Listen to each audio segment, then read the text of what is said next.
Oh, here's an idea I have that could have been a suggestion, recommendation if I wrote Time Capsule number 3, which I'm kind of just doing on and off in vlogs and comments here and there. It's not like it would be read or understood in its entirety like I tried to have 2.6 understood and sharing it freely with people, and just the responses I get for those that may or may not have read only part of it was ridiculous. So, and that's people that requested it sometimes.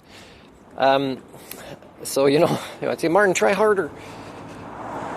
Try harder. We need your help. You're living outside of the common paradigms. You're evaluating the human condition. And as a systems thinker, you understand more about the Earth system sciences and astronomical phenomenons, not just anthropocentric phenomenons, than the average. I mean, we need somebody like you when we start believing in the Anthropocene. I'll talk about that. But one thing I wanted to say first is, I tell you, I'm seeing more and more parents who blame their kids for, their lives that they're not happy with.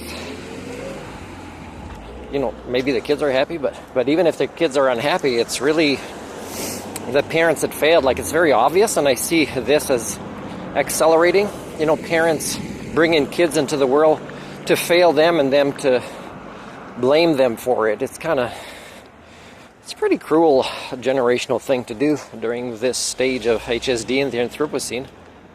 Anyways, again, John Scalzi. There are more typos or editing or spell checking or errors in the latter part of this third book, The Last Emperox. What I saw in there was, it was really weird that those fruit were there. Like, when was it? When did I see this? Around Christmas time? On these trees? Fruit, I would say. So in this Last Emperox, I was reading it and I thought, what would be a drastic issue to make sure that whatever temporary solutions may become out of desperation later, and it seems like you want more suffering that touches your own lives as elites to engage in attempting solutions that are hard.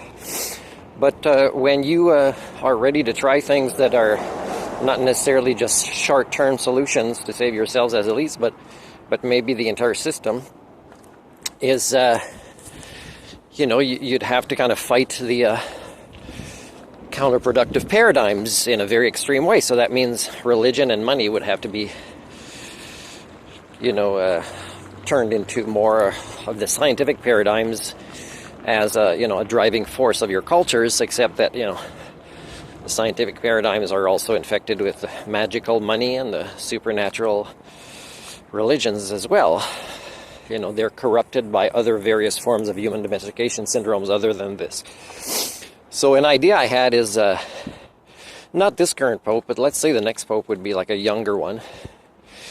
And he would have, or she would have, 30 years left to live with what doctors would say would be a reasonable health, without, expecting, a scientific technology that hasn't been invented yet, or even the ones invented yet, to be really required that much. So let's say 30 years then that Pope would have to be asked by the Vatican, which is a country.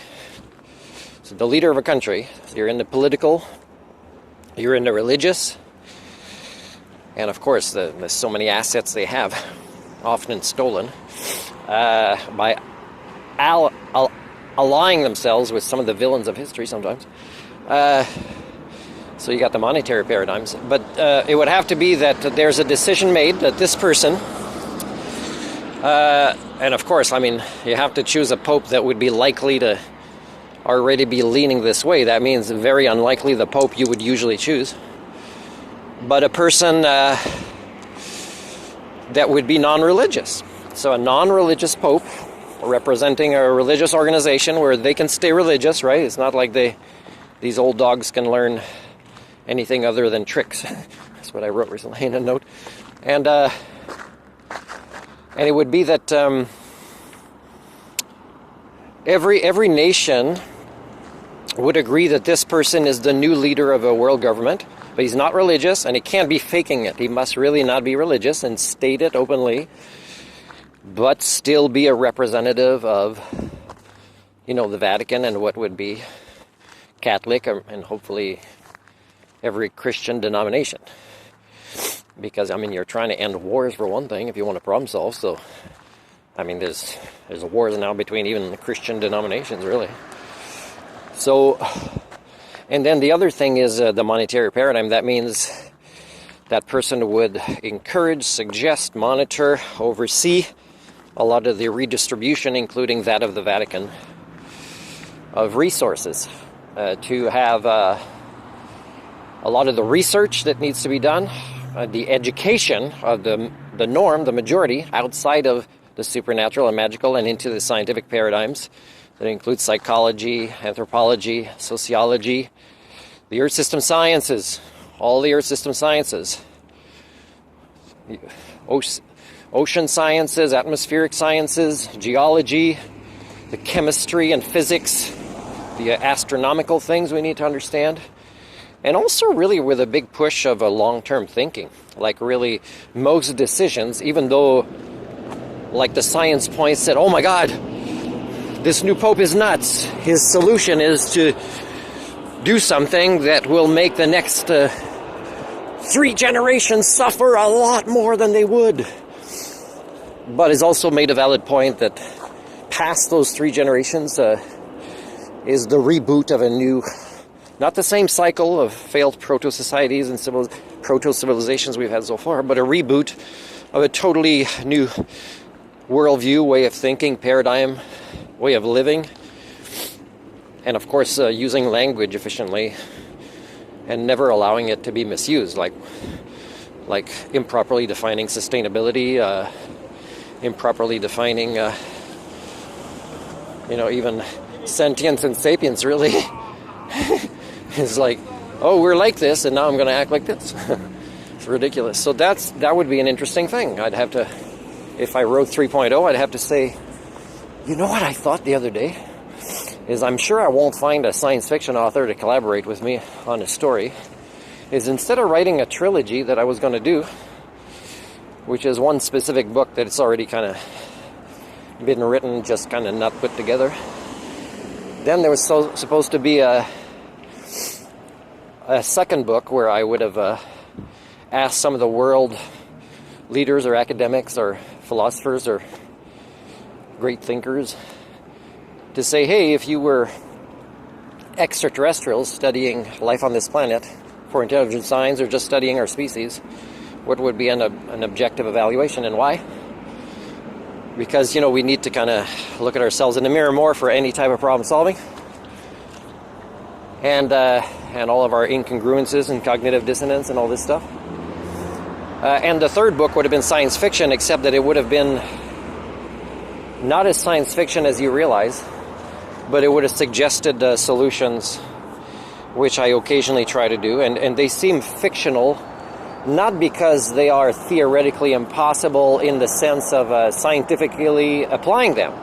They sound theoretically impossible because of your HSD. Like you can't see something like this. You would see yourselves, going to another planet outside the solar system before these other things that are simple to do if you don't suffer from HSD. But because you suffer from HSD, they seem like, wow, that's wild science fiction. A future history where the people primates would start acting like this. Like Martin's, this anonymous sci-fi writer is put in, because I'll have to write it myself if nobody else collaborates on the idea I want to share for this novel.